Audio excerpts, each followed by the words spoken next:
Friends Technos 1994 అందరికీ స్వాగతం. మీరు డేట్ వచ్చేసరికి జూలై 21, 2025 టైం వచ్చేసరికి 4 PM అవుతుంది. ఇప్పుడు వరకున్న న్యూస్ అయితే ఇవి. ఫస్ట్ వచ్చేసరికి సామ్సంగ్ నుంచి సామ్సంగ్ ట్రైఫోల్డ్ ఫోన్ తీసుకురాబోతున్న విషయం తెలిసిందే. దీని పేరు కూడా సర్టిఫికేషన్ అయితే తీసుకున్నారు వీళ్ళు, జీ ట్రైఫోల్డ్ అని చెప్పేసి, Samsung Galaxy Z trifold. And ఈ ఫోన్ 88 ప్రాసెసర్తో రావచ్చు. ఇయర్ ఎండ్కి దీన్ని ఎక్స్పెక్ట్ చేయొచ్చు మనం. అండ్ ఇంకొక ఫోన్ టెక్నో నుంచి కూడా ట్రైఫోల్డ్ ఒకటి రాబోతుంది. టెక్నో కూడా టీచ్ చేస్తుంది.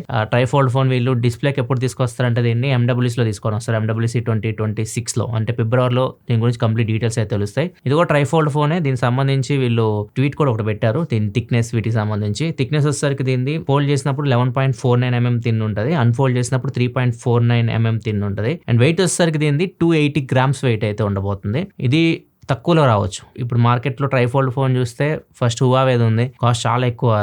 అది ఓన్లీ చైనాలోనే లాంచ్ చేస్తారు. 3 లక్షల పైనే ఉంటుంది అది. అండ్ ఒకవేళ సామ్సంగ్ తీసుకొచ్చినా కానీ ఖచ్చితంగా 3 lakhs దాకా వెళ్ళొచ్చు ప్రైస్ అయితే. అండ్ ఇప్పుడు టెక్నో తీసుకొస్తే మాత్రం కొద్దిగా తక్కువ రేట్లో తీసుకొని వస్తుంది. అది 2 లక్షల లోపే ఎక్స్పెక్ట్ చేయొచ్చు మనం ట్రైఫోల్డ్ ఫోన్. చూడాలి మరి ఎంత ప్రైస్లో వేస్తారు ఇవన్నీ. మరి నెక్స్ట్ ఇయర్ వస్తాయి ట్రైఫోల్డ్ ఫోన్స్ అన్ని. నెక్స్ట్ ఇయర్ చూస్తాం మనం. ఇప్పుడు ఫోల్డబుల్ ఫోన్స్ అయిపోయినాయి. ఫోల్డబుల్ ఫోన్స్ చేయాల్సిన థిన్ చేసేసారు, వెయిట్ మొత్తం తగ్గించేశారు. ఇంకా ఫోల్డ్ పెంచుతారు. ఇంకా ట్రైఫోల్డ్ వస్తే తర్వాత 4 ఫోల్డ్లు ఇట్లా పెరుగుతూ పోతూ ఉంటాయి. అంతే మనకు పనికి వచ్చేది మ్యాక్సిమం 3 fold వరకు ఎనఫ్. ఒక tablet size phone and phone లాగా కూడా యూస్ చేసుకోవచ్చు. నెక్స్ట్ మనకి DCS చెప్తున్న ప్రకారం చూసుకుంటే నెక్స్ట్ ఇయర్ ఒక ఫోన్ 10,000 mAh బ్యాటరీతో రాబోతున్నట్టు చెప్తున్నాడు. సో ఫస్ట్ ఎవరు తీసుకొస్తారో తెలియదు కానీ 10,000 mAh బ్యాటరీ ఫోన్ అయితే మనం 2026 ఫస్ట్ హాఫ్లో చూడబోతున్నాం. ఆల్రెడీ రియల్మీ కూడా కాన్సెప్ట్ ఫోన్ని టీచ్ చేస్తుంది GT సిరీస్లో, GT 10,000 mAh అని చెప్పేసి. రియల్మీ అని తీసుకొని రావచ్చు. లేకపోతే ప్రజెంట్ చూస్తే హానర్ అయితే present highest battery phone release చేస్తుంది రీసెంట్గా. చైనాలో లాంచ్ చేశారు దీన్ని, హానర్ X70 అని చెప్పేసి. దీనిలో బ్యాటరీ కెపాసిటీ వచ్చేసరికి 8,300 mAh బ్యాటరీ అయితే ఉంటుంది. మన దగ్గర అయితే పోకో ఉంది, పోకో F7 7,550 mAh బ్యాటరీ దాకా ఉంది. నెక్స్ట్ ఇయర్ ఖచ్చితంగా మీరు 10,000 mAh బ్యాటరీతో ఫోన్ అయితే చూస్తారు. అంటే పవర్ బ్యాంక్లో మనం క్యారీ చేయాల్సిన అవసరం, మీ ఫోనే ఓ పవర్ బ్యాంక్లో కూడా మీరు యూజ్ చేయొచ్చు. నెక్స్ట్ న్యూస్లోకి వెళ్ళే ముందు డీల్ ఆఫ్ ది డే చూసుకుంటే OnePlus 12GB 256GB మోడల్ తక్కువ రేట్కి అయితే వస్తుంది. 46,000 రూపాయలకే వస్తుంది. దీని మీద మీకు 6,000 రూపాయలు కార్డ్ ఆఫర్ వస్తుంది. ICICI యాక్సిస్ కార్డ్స్ మీద మీకు 6,000 రూపాయలు డిస్కౌంట్ వస్తుంది. సో ఇది లోయెస్ట్ ప్రైస్ OnePlus 12 46,000 రూపాయలకు వస్తుంది. నెక్స్ట్ మనకు ఒప్పో నుంచి ఒప్పో హెసల్బ్లేడ్ పార్ట్నర్షిప్ని ఇంకా పెంచుకుంది. వీళ్ళిద్దరి మధ్య పార్ట్నర్షిప్ 2027 వరకు ఎక్స్టెండ్ అయితే అయింది. సో ఫ్యూచర్లో ఒప్పో ఫోన్స్ అన్నింటిలో మీరు హెసల్బ్లేడ్ పార్ట్నర్షిప్ అయితే చూస్తారు. మరి OnePlusకి ఇస్తారో లేదో తెలియదు. OnePlus 15 సిరీస్లో హెసల్బ్లేడ్ పార్ట్నర్షిప్ ఉండదని చెప్పి రూమర్స్ అయితే వస్తున్నాయి. చూద్దాం ఉంటుందో ఉండదో, జనవరిలో తెలుస్తుంది. నెక్స్ట్ మనకి యాపిల్ ఒక యూట్యూబర్ మీద కేసు అయితే వేసింది. ఈయన పేరు వచ్చేసరికి జాన్ ప్రొఫెసర్. ఈయన ఏం చేశాడంటే ఏదైతే యాపిల్ iOS 26లో ఫీచర్స్ ఉన్నాయి కదా, ఆ గ్లాసీ డిజైన్ సంబంధించి కంప్లీట్గా ఇవన్నీ వాళ్ళు చెప్పకముందే WWDC కంటే ముందే ఇతను పబ్లిక్ అయితే చెప్పాడు. సో ఇతనికి ఎలా తెలిసిన ఇవన్నీ అంటే, ఎవరైతే జాన్ ప్రొఫెసర్ ఉన్నాడో అతని ఫ్రెండ్ ఒకళ్ళు యాపిల్లో పనిచేస్తూ ఉన్నాడు. అతని దగ్గర నుంచి వీళ్ళు ఇన్ఫర్మేషన్ తీసుకొని దాన్ని యూట్యూబ్లో వీడియోలు పెట్టేశారు.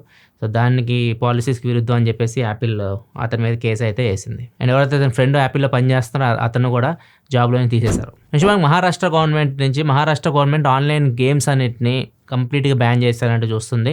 మహారాష్ట్ర సీఎం డైరెక్ట్ అసెంబ్లీలో దీని గురించి చర్చించారు. అంటే ఆన్లైన్ గేమ్స్ అన్నీ లైక్ మీరు ఏదైనా BGMI కానీ, ఫ్రీ ఫైర్ కానీ, ఏదైనా కానీ ఆన్లైన్లో మీరు గేమ్లు ఆడుతుంటారు కదా, అన్ని గేమ్స్ని కంప్లీట్గా ఆపేయాలి. ఎందుకంటే వీటి వల్ల పిల్లల మీద ఎఫెక్ట్ పడుతుంది. బాగా అడిక్ట్ అయిపోతున్నారు గేమ్స్కి. ఫ్యామిలీ మాట కూడా వినట్లేదు. ఫ్యూచర్లో ఏమవుతారో కూడా తెలియదు వాళ్ళు. అట్లా తయారవుతున్నారని చెప్పేసి వీటిని కంప్లీట్గా బ్యాన్ చేయాలి మహారాష్ట్రలో అన్నట్లు ప్రతిపాదన తీసుకొని వచ్చారు. దీని గురించి మన యూనియన్ మినిస్టర్ అశ్విని వైష్ణవ్ గారితో మాట్లాడి చెప్తున్నారు. సో కొద్దిగా మాట్లాడి మొత్తం చర్చించిన తర్వాత గేమ్స్ అన్నింటినీ మహారాష్ట్రలో బ్యాన్ చేస్తామన్నట్లుగా చెప్తున్నారు. నెక్స్ట్ న్యూస్లోకి వెళ్ళే ముందు కామెంట్ ఆఫ్ ది డే చూసుకుంటే సాయి హర్షిత్ అడుగుతున్నారు, S24 Ultra యూస్ చేస్తున్నా, should I upgrade to Z Fold 7 or wait for S26 series? S24 Ultra use చేస్తున్న నా సజెషన్ యూస్ చేసుకోండి. ఇంకా అది చాలా కొత్త ఫోన్, అది అప్పుడే మార్చాల్సిన అవసరం అయితే లేదు. కొన్ని రోజులు యూస్ చేసుకొని వెంటనే మార్చాలి అనుకుంటే ఫోల్డబుల్ ఫోన్కి వెళ్ళండి. ఎందుకంటే ఎక్స్పీరియన్స్ కొద్దిగా డిఫరెంట్ ఉంటుంది ఫోల్డబుల్ ఫోన్స్ మీరు నార్మల్ బార్ ఫోన్స్తో కంపేర్ చేస్తే. ఇప్పుడే లాంచ్ అయినా Z Fold 7 మీకు కాస్ట్ ఎక్కువ ఉంటుంది. కొన్ని రోజులు వెయిట్ చేస్తే ఇంకా మీకు బెటర్ రేట్కి అయితే రావచ్చు. అప్పుడు మీరు ఫోల్డబుల్ ఫోన్కి వెళ్ళండి. కొద్దిగా దాన్ని కూడా ఎక్స్పీరియన్స్ చేయండి. ఒకవేళ మీ దగ్గర డబ్బులు ఉంటే ఎక్స్పీరియన్స్ చేయాలనుకుంటే ఫోల్డబుల్ ఫోన్స్ కూడా ఇప్పుడు ఫ్యూచర్ అది, వాటిని కూడా ఎక్స్పీరియన్స్ చేయండి. కాకపోతే కొద్దిగా జాగ్రత్తగా అయితే వాడండి, కొద్దిగా సెన్సిటివ్ ఉంటాయి అవి. అండ్ ఇంకొక క్వశ్చన్ వచ్చేసరికి X200 FE 13s iPhone 16 మూడిట్లో ఏది తీసుకోవాలి? బడ్జెట్ 60,000 రూపాయల లోపు అంటున్నారు. మెయిన్లీ కెమెరా పర్ఫార్మెన్స్, బ్యాటరీ అన్నట్లుగా చెప్తున్నారు. మూడిట్లో అయితే నాకు బెటర్ అనిపించిన ఫోన్ అయితే X200 FE బెటర్ ఆప్షన్. మూడిట్లో ఒకటి చూస్ చేసుకోండి, ఎందుకంటే 3 కాంపాక్ట్ ఫోన్సే. Xiaomi 15 కూడా ఉంటుంది అక్కడ 60,000 దగ్గర 58,000 అట్లా ఉంటుంది, కాకపోతే అది కొద్దిగా హీట్ అవుతుంది ఫోన్. మూడిట్లో అయితే మాత్రం X200 FE కొద్దిగా బెటర్ అనిపించింది. నెక్స్ట్ మనకి ఢిల్లీ కరోల్బాగ్లో ఒక అమ్మాయి నార్మల్ మొబైల్ రిపేర్ షాపుల్లో తన మొబైల్ రిపేర్కి అయితే ఇచ్చింది, డిస్ప్లే పాడైపోయిందని చెప్పేసి. సో అతను అయిపోయిన తర్వాత ఆమెకు ఫోన్ చేసి మీ మొబైల్ బాగా అయిపోయిందని చెప్పేసి, మీ ఒకసారి ప్యాటర్న్ చెప్తే నేను మొత్తం చెక్ చేస్తా అని చెప్పేసి అమ్మాయి ప్యాటర్న్ అడిగాడు. అమ్మాయి ప్యాటర్న్ చెప్పేసింది.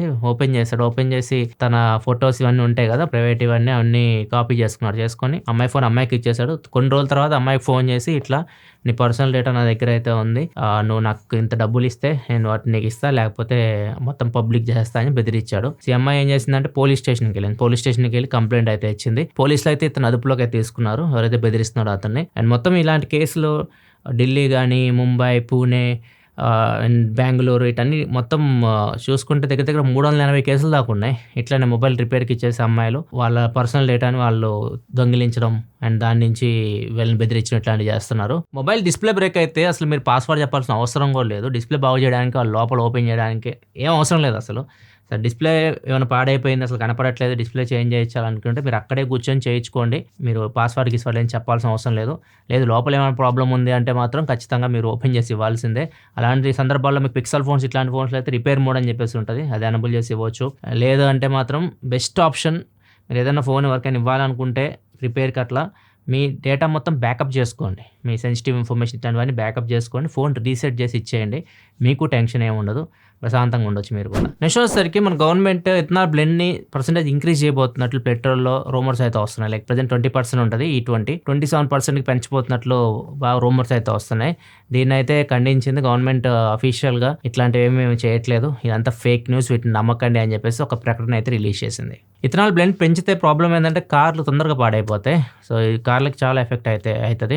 మనకి లైఫ్ ఎక్కువ ఉంటుంది, కార్ 10 సంవత్సరాలు 15 సంవత్సరాలు ఇట్లా రిజిస్ట్రేషన్ చేసుకుంటాం కానీ 5 సంవత్సరాల తర్వాత మీకు ప్రాబ్లమ్స్ అయితే స్టార్ట్ అవుతాయి. దాంతోపాటు ఇథనాల్లో మీకు ఫుడ్ ఐటమ్స్ నుంచి షుగర్ ఇట్లాంటి వాటిని తీస్తూ ఉంటారు, సో అక్కడ కూడా కొద్దిగా షార్టేజ్ వస్తుంది. సో కొన్ని ప్రాబ్లమ్స్ అయితే ఉంటాయి అనమాట. సో అందరు దీని మీద రియాక్ట్ అయ్యారు. యాక్చువల్గా ఇది గవర్నమెంట్ నుంచి అఫీషియల్ స్టేట్మెంట్ కూడా ఏం కాదు, జస్ట్ ఒక న్యూస్ బయటకు వచ్చింది. సో బాగా స్ప్రెడ్ అయిపోయింది. సో గవర్నమెంట్ అందుకే దీన్ని ఖండించింది. నెక్స్ట్ సార్ ముంబై నుంచి ఇది విన్నారనుకోండి, మీరు అన్ని జాబులు మానేసి రేపటి నుంచి మీరు కూడా డాగ్స్ని వాకింగ్కి అయితే తీసుకెళ్తారు అనమాట. ముంబైలో ఒక అతను డాగ్స్ని వాకింగ్కి తీసుకెళ్తా నెలకి 4,50,000 సంపాదిస్తున్నాడు దగ్గర, అంటే సంవత్సరానికి 54 లక్షలు ప్యాకేజ్. ఇతను ఏం పని చేయడం అనమాట, దగ్గర ఒక 35-38 డాగ్స్ని రోజు వాకింగ్ తీసుకెళ్తాడు, మార్నింగ్ ఈవినింగ్. సో వాళ్ళు పే చేస్తారన్నమాట, వాళ్ళు యజమానులు ఉంటారు కదా, వాళ్ళు పే చేస్తారు.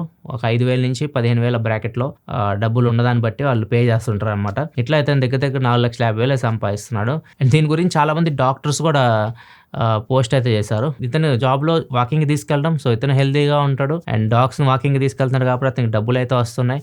సో ఓవరాల్గా ఇది మంచి జాబ్ అన్నట్లుగా డాక్టర్స్ కూడా పోస్టులు అయితే పెడుతున్నారు. ఇదివైతే పడుకున్న న్యూస్ అయితే నచ్చితే లైక్ చేయండి. వీకెండ్లో మన ఛానల్ వచ్చిన వీడియో చూడకపోతే ఇక్కడ కార్డ్స్లో వస్తుంది, ఇక్కడ నుంచి వాటిని చెక్ చేయాలి. మరిన్ని వీడియోస్ కోసం మన ఛానల్ సబ్స్క్రైబ్ చేసుకొని ఫాలో అవుతుండండి. మళ్ళీ మనం రేపటి టెక్ న్యూస్లో కదా, సెలవు, బాయ్.